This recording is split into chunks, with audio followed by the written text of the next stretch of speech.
રામ રામ સીતારામ બધાને. જો કે આપણે હે ને લાંબા વિડીયોમાં આવી ગલત છે કે આપણે રાવણા ખાવાનું જાતા તો ત્યાં હે ને આંબલી હતી ગુની મામા ત્યાંથી હું આખું જબડું હે ને હું કાઈતરાન લઈ આવી.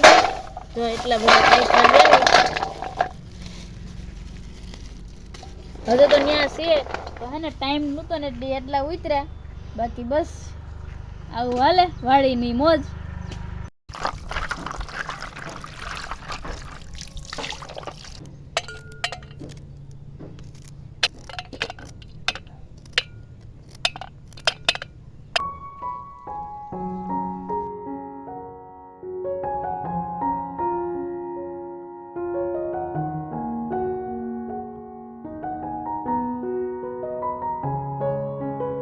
મારી મમ્મી જો મસ્ત મજાનું બનાવી દીધું ખાઈએ. બહુ મસ્ત મજા આવે છે. આમાં મીઠું ચટણી નાખે ખટાઈસતા હોય એટલે ઓર મજા આવે ખાવાની.